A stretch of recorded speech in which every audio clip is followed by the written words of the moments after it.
Greetings, one and all.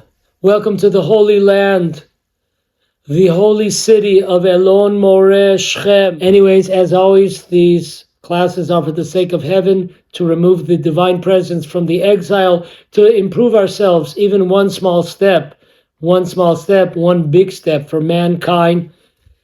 Thank you to our sponsors out there, Mike and all the volunteers in the southern part of Israel, doing great things. As always, it's an honor to be connected to his channel, and also the blog, Tomer Devora, the tremendous blog, also puts up all these classes. It's an honor for us to be on her blog.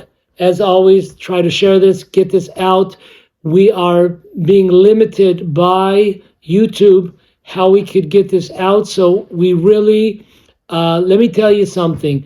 Unfortunately, many times this class could reach thousands of people, but the people that it's reaching a lot of times are the haters of Israel.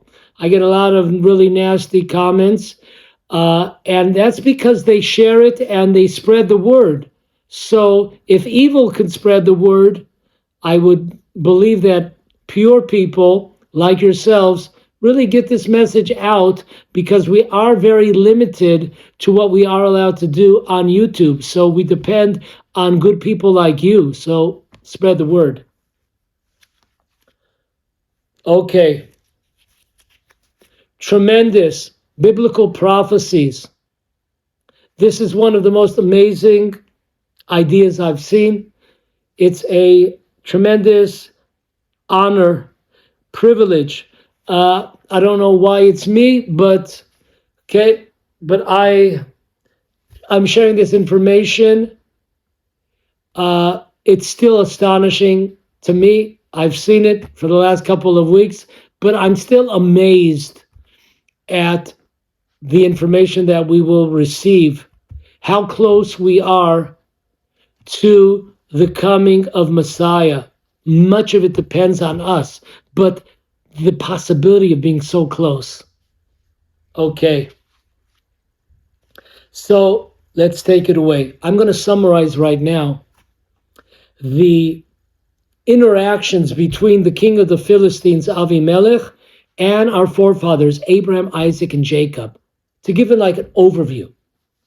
Number one, who is this dude, Avimelech, the king of the Philistines? He is definitely one of these two-faced personalities. He tries to show what a righteous person he is, but he ain't. He plays the righteous card when he needs to, but he is nothing like that. We see this clearly if we look at the kidnapping of Sarah, Genesis chapter 20, go over the story. When we see the kidnapping of Rebekah, Genesis chapter 26, he is no righteous person at all. He's an evil person, playing as if he's righteous.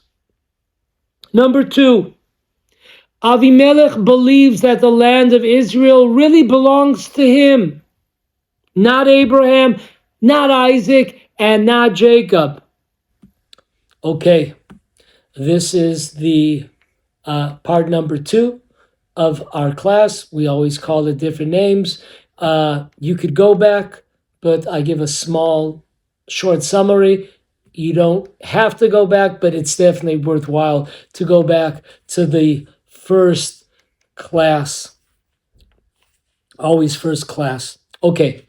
In the first part, we spoke about the 80 years of tragedies of bloodshed against the Jewish people that have come from the area of Gaza from 1946 until 2024. We discussed events, amazing history timeline, really breathtaking. We discussed the concept of the actions of our forefathers are signs for future generations, for the good and for the bad. We discussed the covenant that was agreed between Abraham and Avimelech. There was a covenant that they agreed to make a peace treaty according to one of the leading commentator when it comes to the straightforward words of the Torah, what we call the pshat, the explanation, straightforward, and an amazing, the Rashbam, who lived from 1080 to 1160, the grandson of the famous biblical commentator, the Rashi. He says an amazing line. He says that there were two transgressions by Abraham when he made this covenant with the Philistines. Avimelech, the king of the Philistines.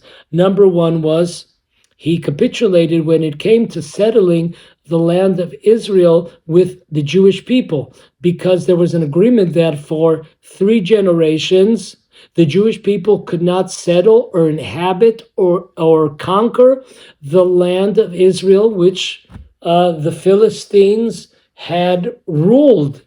Number two, as we know, the coin of the mitzvah to settle land of Israel is not a one-sided coin. It is a two-sided coin. On one hand, we have to settle the Jewish people. On the other hand, we have to uproot the inhabitants from this land unless they are willing to agree to certain circumstances, to observe the 7 commandments of Noah, etc.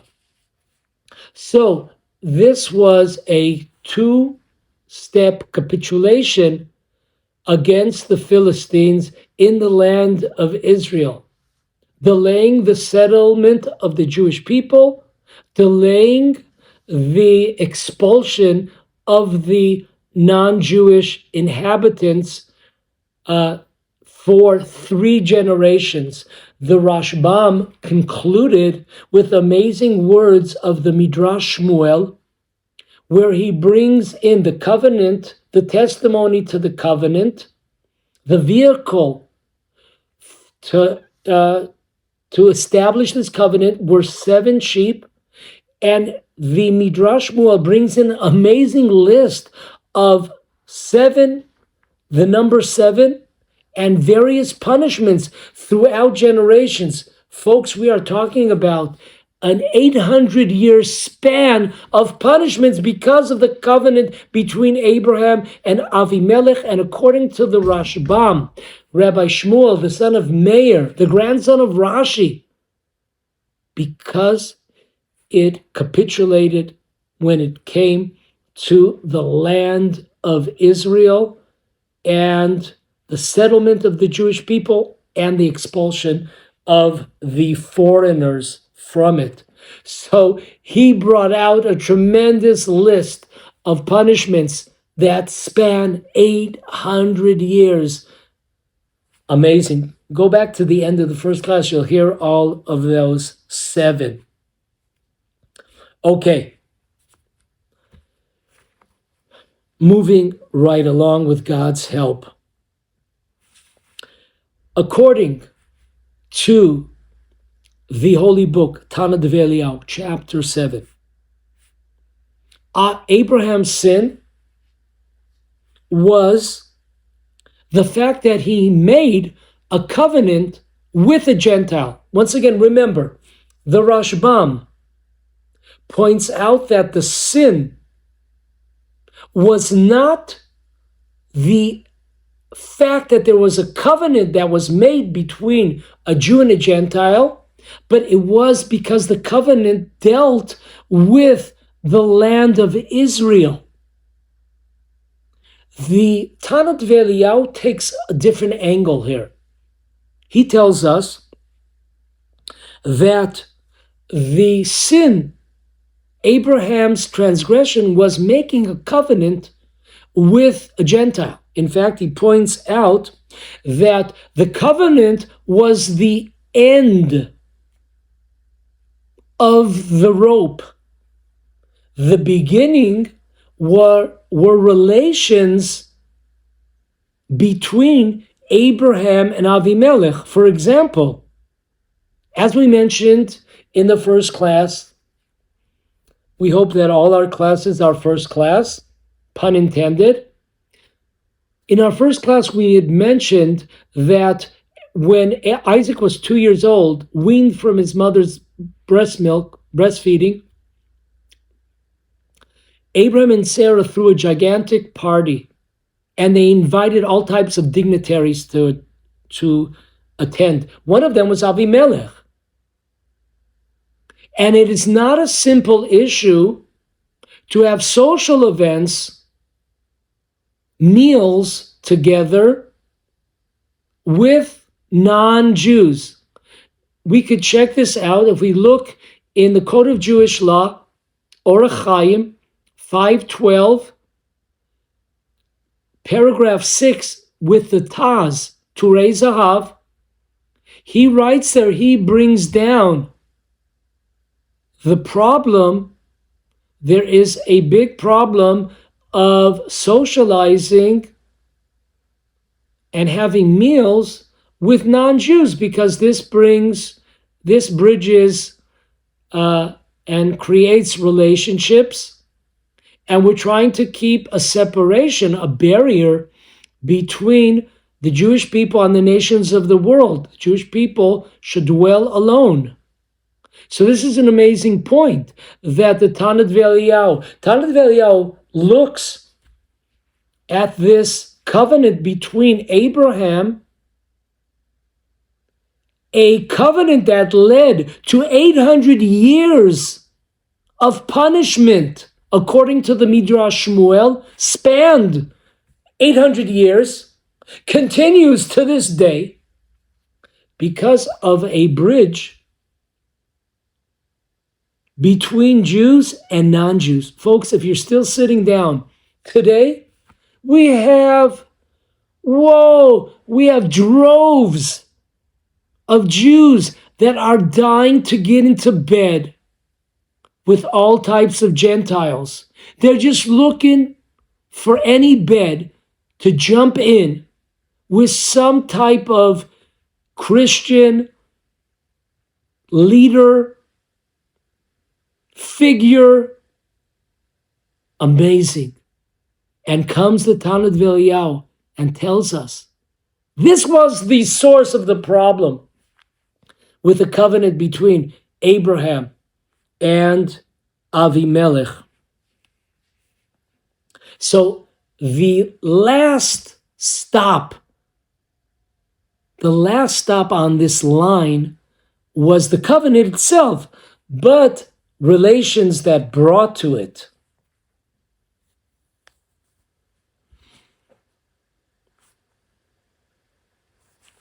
Once again, there is no mention here, according to Tanit V'Eliyahu, there is no mention here of capitulation when it came to the land of Israel, unlike the Rashbam.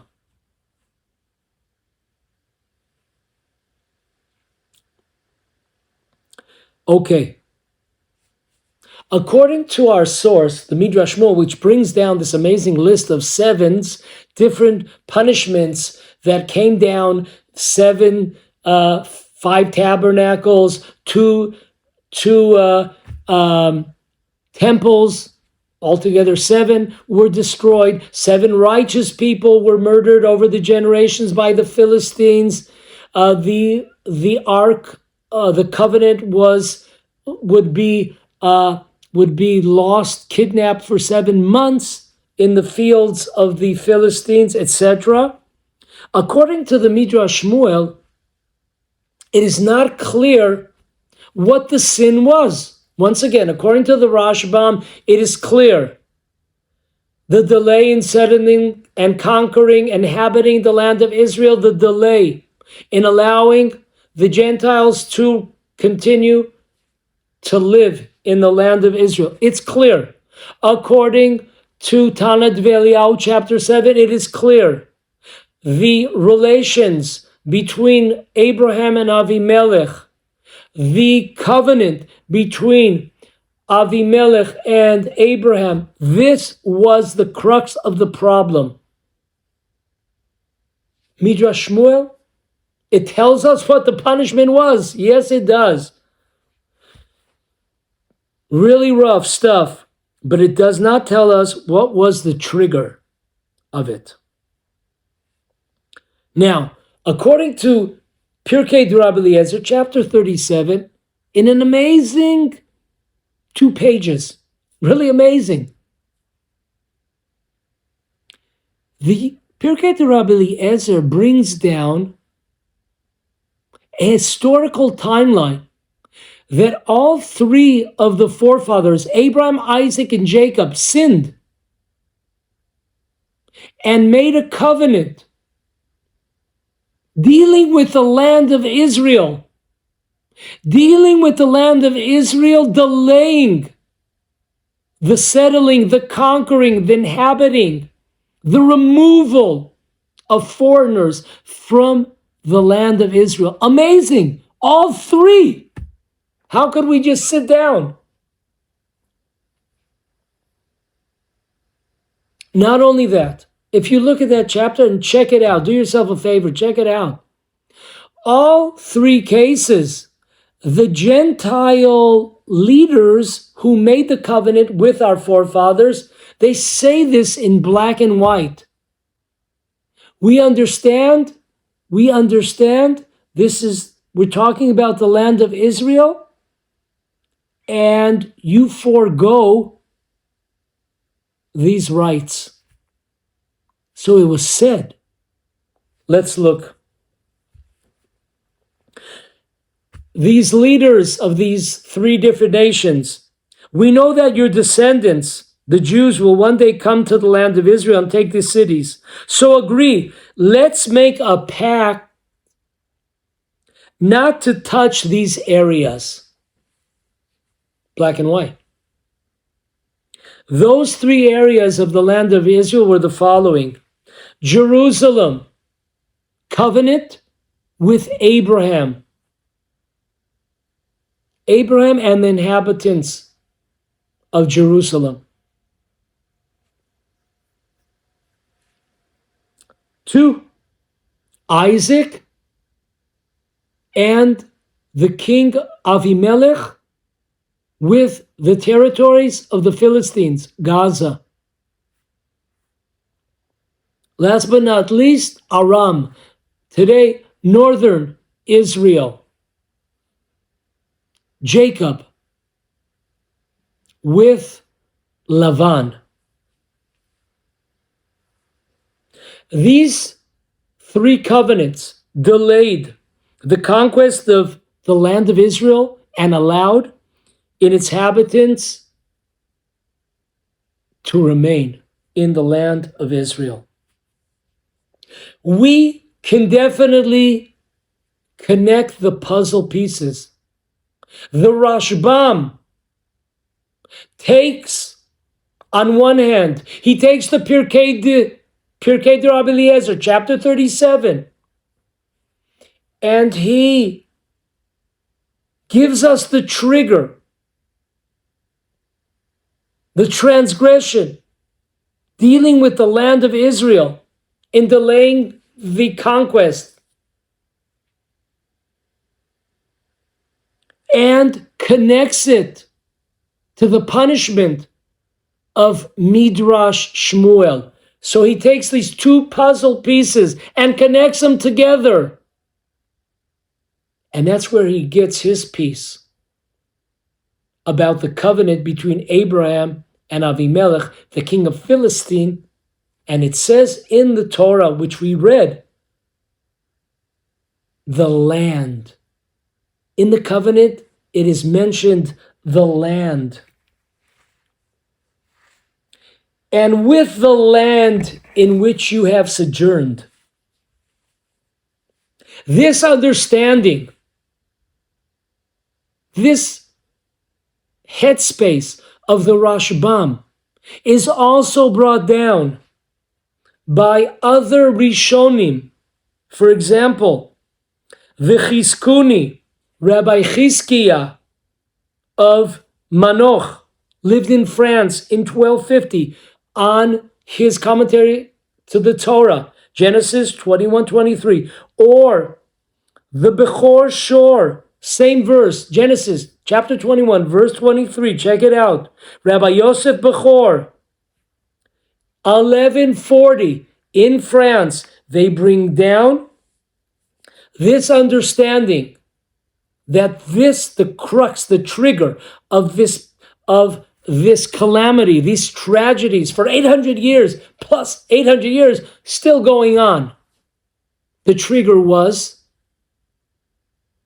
the covenant between Abraham and Avimelech, dealing with the land of Israel and delaying the conquer, inhabiting, and allowing the residents to remain. Now, next question we must ask. How do we know Gaza is part of the Philistine territory? Check out these sources. Number 1, Genesis chapter 10, verse 9. 2, Joshua chapter 13, verse 3. 3, Joshua chapter 15, verse 20. It was either Gaza was part of Judah's territory or Simon's territory. 4, Samuel, book number 1, chapter 6, verse 4. Samuel, book 1, chapter 6, verse 17. Number 6, Tosfot in the Tractate of Gittin, page 2, side A, starting with the word Ashkelon. 7, the prophet Joel, not as in Billy, but Yoel, chapter 4, verse 4. After proving that Gaza is part of the Philistine territory, how do we know that the Philistine territory is part of the land of Israel, yeah? Okay, so get out your pens and paper. Here we go. Tractate Ketubot 112a. 2. Tosfot, Tractate Gittin, page 2, side A, starting with the words Ashkelon. Rashi, the commentator, on the prophet Tzfania, chapter 2, verse 5. Rashi on Genesis, chapter 26, verse 2. Rashi on Genesis, chapter 26, verse 12. Tractate of Chulin, page 60, side B. The Sifri on the book of Deuteronomy, chapter 1, verse 8. 6. Nachmanides on Genesis, chapter 10, verse 15. Nachmanides, Deuteronomy, chapter 2, verses 2 and 3.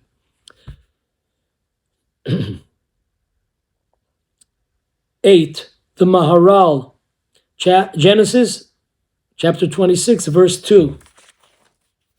Radak, Rabbi David Kimchi, Genesis 26, 3. Next, Rabbi Avraham, the son of Maimonides, Genesis chapter 26, verses 2 and 3. Torah Mincha, a student of the Rashba, the 16th sermon, page starting from page 119. Question we must ask: why was Abraham and his descendants punished, if anyways, it was known that the Jewish people for 3 generations would suffer exile, foreigners in a foreign land, and only after the 3 generations would they return to the land of Israel. So what's the big deal? Abraham makes a covenant for the lifespan of Avimelech, the lifespan of Avimelech's children, the lifespan of Avimelech's grandchildren. Okay? What's the big deal? 3 generations. God told Abraham, your descendants will be slaves. Your descendants will be subjugated in a foreign land. What's the big deal? Seemingly, it doesn't bother us, the sovereignty over the land of Israel or expelling. We're not liberating the land of Israel. We're not settling. We're not inhabiting the land of Israel. We don't have an obligation to remove the inhabitants, the foreign inhabitants. That will come later, after 3 generations anyways. Why? According to the Rashbam, according to the Bechor Shor, according to the Chizkuni, according to the Pirkei Rabbi Eliezer. What's the big deal, man? Answer number 1.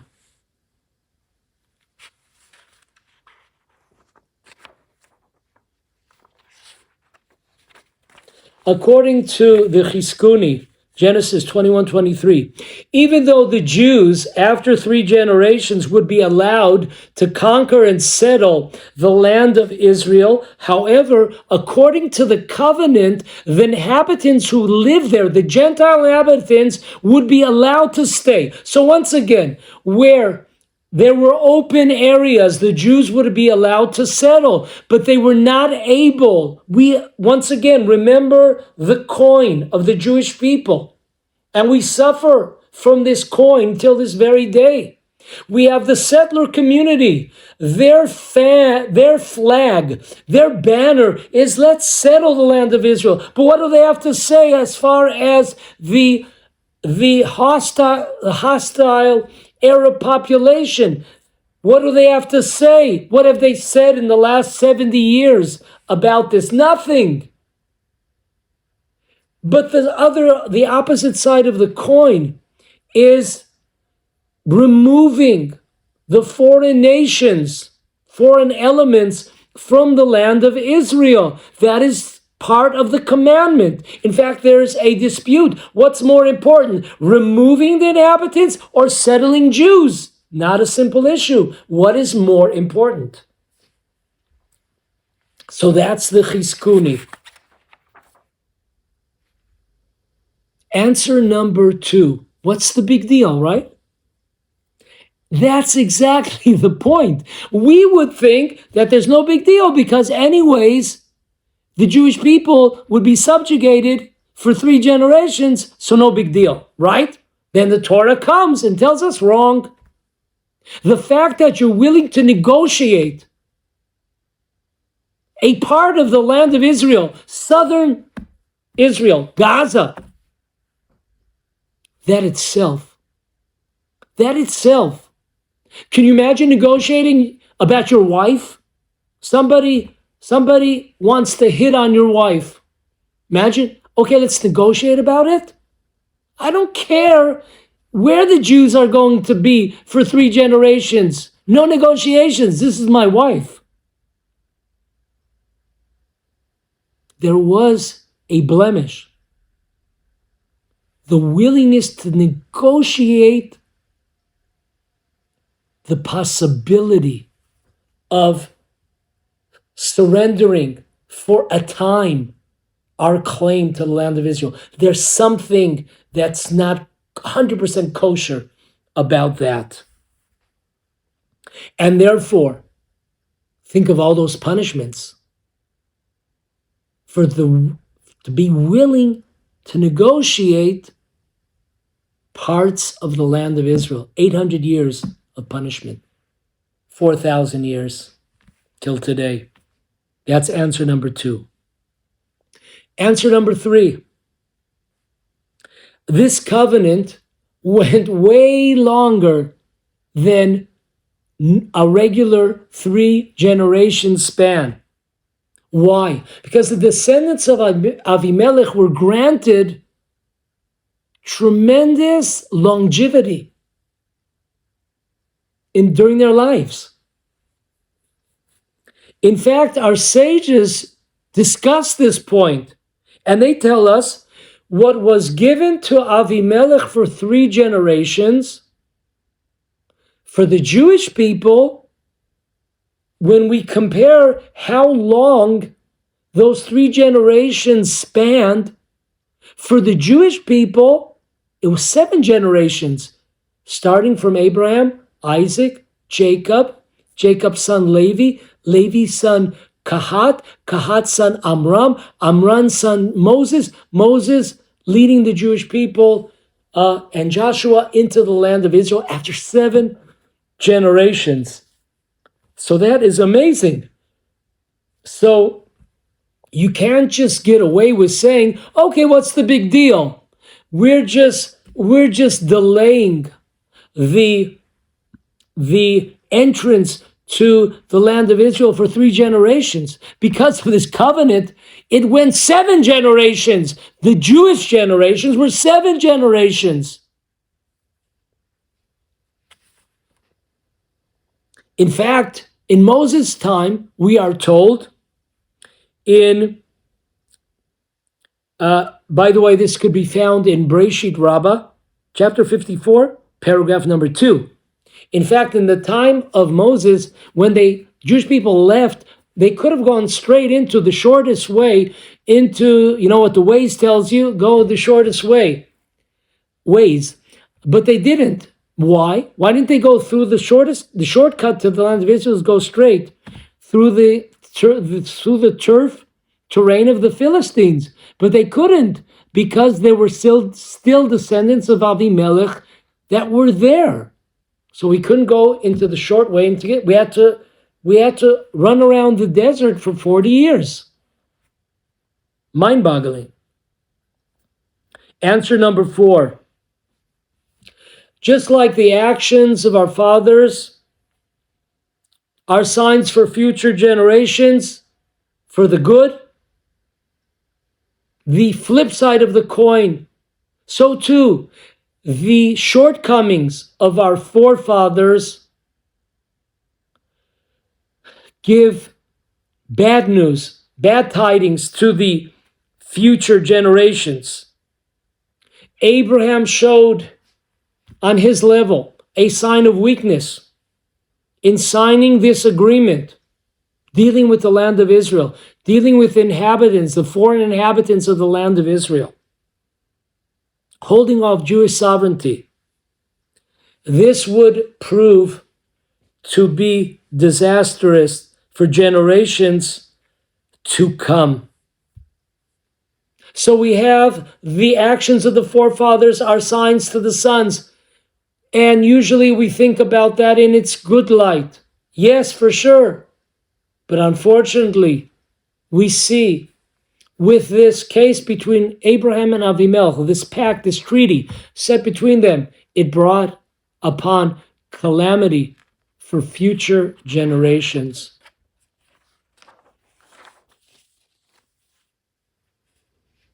Answer number 5. This agreement, listen to this closely, this agreement between Avimelech and Abraham proved to be a thorn in the side of the Jewish people for generations and generations. What do I mean? This covenant stopped the Jewish people from conquering, inhabiting various areas in the land of Israel for generations. Let's look at the list, unbelievable list. Number 1, as we mentioned, the Jewish people want to go the shortest way into the land of Israel. They are not allowed to, because the descendants of Avimelech are still alive. In the shortest way, it ends up 40 years of traveling in the desert. In the time of Joshua chapter 15, verse 63, the tribe of Judah cannot conquer the inhabitants because of this covenant. Once again, we're in the times of Joshua's conquering the land of Israel. Amazing. 8th generation. In the time of the judges, move that timeline down. This time, Benjamin is not allowed to uproot, to expel the inhabitants. Why? In the book of Judges, chapter 1, verse 21. Because there were still descendants alive. Moving forward in time of Samson, Judges 13, verse 5. Only because of the fact, the Talmud in the Tractate of Sota, page 9, side B, tells us only because of the fact that the Philistines did not keep their part of the treaty not to wage war against the Jewish people, to be peaceful when it came to the Jewish people. Only because of that, Samson was able to fight against the Philistines. But there was still descendants left that halted and stalled the conquest of the land of Israel. Only during the period of King David,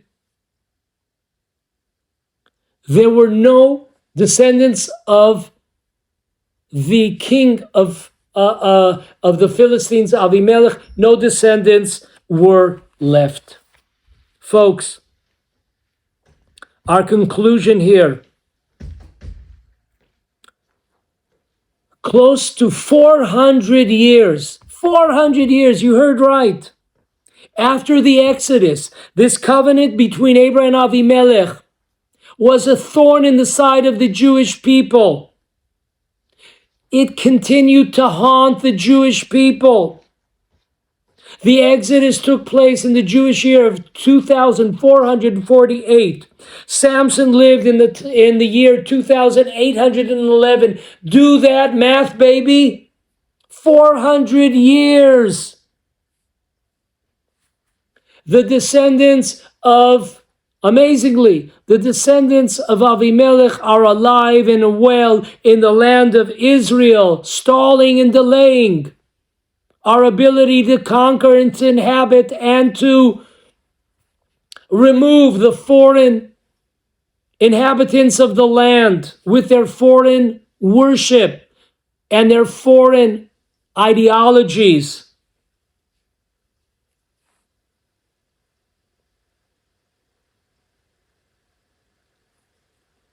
Weakness towards this part of the land of Israel, southern part of the land of Israel, a covenant by the Philistines, by the king of the Philistines, Avimelech, and Abraham, was a point of weakness then and throughout history. This would be a sign for generations of calamity, tragedies, horrors, wars, death, for generations until our very days, our times, where we witness till this day the same weakness we talked about in our first class, 80 years of weakness, of Jewish weakness. We're talking about today, 5 months later, the first time in 1956, 3 days it took to conquer Gaza, when we had a lot, our technological army was nowhere to be found. What kind of level were we on back then? What kind of ammunition did we possess?